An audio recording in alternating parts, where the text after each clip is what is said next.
Hello friends, welcome to my channel my unique academy. Friends, हम लोग पढ़ रहे थे प्राइड एंड प्रेजुडिस। तो इसमें 43 चैप्टर हम लोग कंप्लीट कर चुके हैं। उसी के आगे हम लोग को पढ़ना है।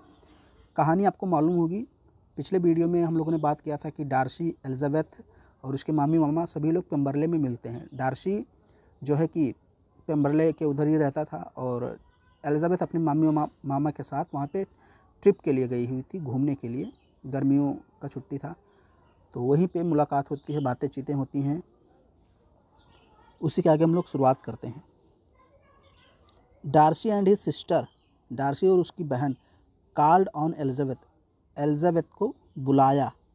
एट द इन में, द नेक्स्ट डे, अगले दिन, यानी मिलने आए। डार्सी और उसकी जो बहन थी मिसेस डार्सी और उसकी बहन मिस डार्सी, ये दोनों सराय में, इनका मतलब सराय मैंने आपको बताया था, वहाँ पे एलिजाबेथ से मिलने के लिए आए। एलिजाबेथ वॉज एस्टोनिश्ड, एलिजाबेथ बहुत ज़्यादा आश्चर्यचकित थी। At Miss Darcy's excitement, Miss Darcy के एक्साइटमेंट पर। मिस डार्सी कौन थी? डार्सी की बहन। तो वो बहुत ज़्यादा उत्साहित थी। ये देखकर जो है कि एलिजाबेथ आश्चर्य में पड़ गई। Her uncle and aunt were also exceedingly shy, उसके जो मामा मामी थे, यानी कि एलिजाबेथ के जो मामा मामी थे, वो भी बहुत ज़्यादा आश्चर्यचकित हो गए कि ये लोग इतने अच्छे हैं। शी वॉज 16, वो 16 साल की थी। बट टालर देन एलिजाबेथ, लेकिन एलिजाबेथ से लंबी थी। एंड ग्रेसफुल, और थोड़ी सुंदर भी थी। एंड वोमेनली इन हर अपीयरेंस, और बहुत ज़्यादा शर्मीली थी। वोमेनली का मतलब औरतों जैसी थी। औरतें कैसी होती? शर्मीली होती। इन हर अपीयरेंस, अपनी स्वभाव से, यानी बहुत ज़्यादा शर्मीली थी, अच्छे स्वभाव की थी और सुंदर थी। एलिजाबेथ से छोटी थी एज में, लेकिन हाइट में टालर यानी लंबी थी। अ लिटिल लेटर, कुछ समय बाद, विंगले आल्सो केम, विंगले भी वहाँ आ गया। ग्रेटेड एलिजाबेथ, एलिजाबेथ से मिला, उसको अभिवादन किया। ग्रेटेड का मतलब अभिवादन करना, जय राम, प्रणाम, जो भी वहाँ चलता होगा, गुड इवनिंग, गुड मॉर्निंग, जो भी टाइम रहा होगा उसके हिसाब से उसने ग्रीट किया। एंड गार्डनर्स, और गार्डनर्स यानी उसके मामी मामा को भी ग्रीट किया, अभिवादन किया। विद ड्यूसिबिलिटी, बड़ी ही आप कह सकते हैं कि नम्रता से नमस्कार किया। एंड इंक्वायर्ड, और पूछताछ किया, about the Bennett family, Bennett family के बारे में। यानी कौन, किसका प्रवेश हो गया? बिंगले का, यानी डार्सी और डार्सी की बहन तो पहले ही थे, अब बिंगले आ जाता है। बिंगले किसका प्रेमी था? एक प्रकार से जेन का। तो बिंगले भी आता है और पूछताछ करता है और खैरियत।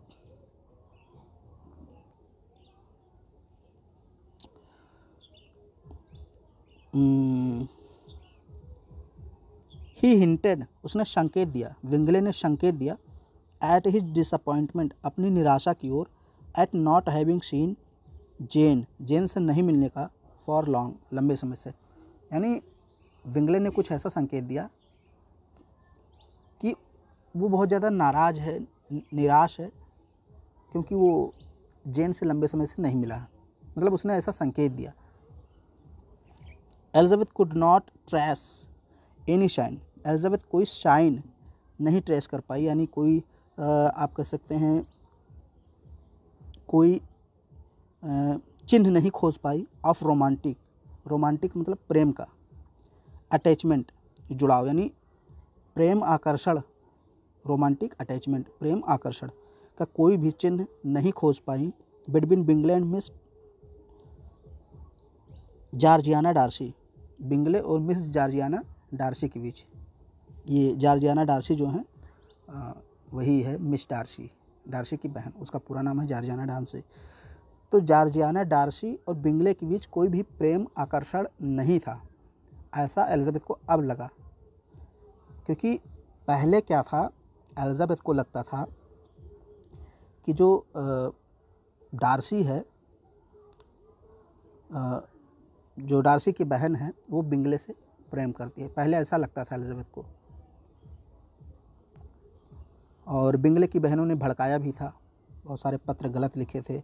तो एलिजाबेथ के दिमाग में भर गया था कि जो जो बिंगले है वो हमारी बहन जेन से ना प्यार करके डार्सी की बहन से प्यार करता है। लेकिन अब यहाँ पर जब वो मिले तो एलिजाबेथ को कोई भी ऐसा चिन्ह नहीं दिखाई पड़ा, कोई भी ऐसा साइन या ट्रेस कुछ भी उसको नहीं दिखाई पड़ा जिससे ये लगे कि मिस डार्सी और बिंगले के बीच कोई प्रेम पत्र या कोई प्रेम आकर्षण चल रहा है। ऐसा मतलब कुछ भी उसको नहीं लगा।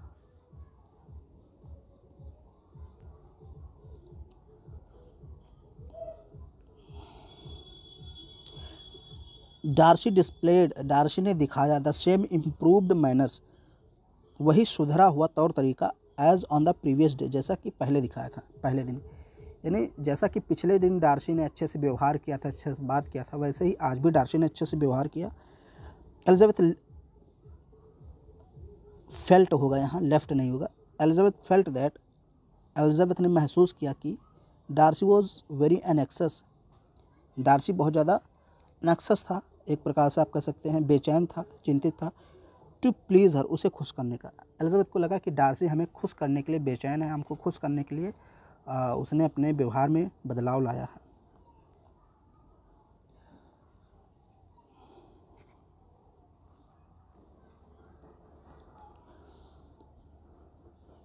Darcy invited Elizabeth and the Gardiners to dinner at Pemberley, Darcy ने एलिजाबेथ और उनके मामी मामा को पेम्बरले में डिनर के लिए आमंत्रित किया।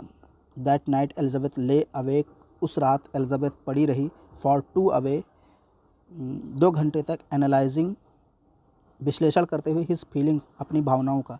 यानी उस रात जो है कि एलिजाबेथ 2 घंटे तक जगी पड़ी रही, अपने भावनाओं का विश्लेषण करते हुए, अपनी फीलिंग्स जो आ रही थी उसको सोचते हुए और डार्सी के बारे में सोचते हुए। शी फाउंड दैट, उसने पाया कि she no longer hated Darcy, की अब उसे डार्सी से घृणा नहीं थी। यानी अब डार्सी के प्रति जो घृणा की भावना थी वो निकल चुकी थी, ऐसा एलिजाबेथ को लगा कि अब मैं डार्सी से नफरत नहीं करती हूँ। And her heart was full of respect, और उसका जो दिल था वो रिस्पेक्ट से भर गया, सम्मान से भर गया, एंड ग्रेटिट्यूड, और कृतज्ञता से भर गया, फॉर हिम, डार्सी के लिए, नहीं उसके लिए मतलब डार्सी के लिए कृतज्ञता, उसके प्रति प्रेम, उसके प्रति रिस्पेक्ट के भाव से भर गया। शी फेल्ट दैट, उसने अनुभव किया कि the change in a man, कि आदमी में चेंज, ऑफ सो मच, इतना अधिक, pride was due to deep love for her, उसने अनुभव किया कि इतने गर्भशाली व्यक्ति में इतना बड़ा परिवर्तन उसके प्रति गहरे प्रेम के कारण ही हुआ था। एलिजाबेथ को अब लगने लगा कि भाई इतना ज़्यादा घमंडी व्यक्ति जो पहले था वो हमारे लिए इतना ज़्यादा चेंज हो गया है, इसका मतलब वो हमसे बहुत गहराई से प्यार करता है। ड्यू टू के कारण, डीप लव, गहरा प्रेम, फॉर हर, उसके लिए। ओके, तो ये आपका जो है 44 नंबर का चैप्टर भी ख़त्म हो गया। इसके बाद हम लोग 45वां चैप्टर पढ़ेंगे। आई होप अब आपको अच्छा लग रहा होगा क्योंकि अब मिलन करीब आ रहा है। डार्सी और एलिजाबेथ का मिलन और जेन और बिंगले का मिलन होगा, और आगे देखते हैं क्या क्या होता है। वीडियो पसंद आए तो उसको लाइक शेयर सब्सक्राइब ज़रूर करें।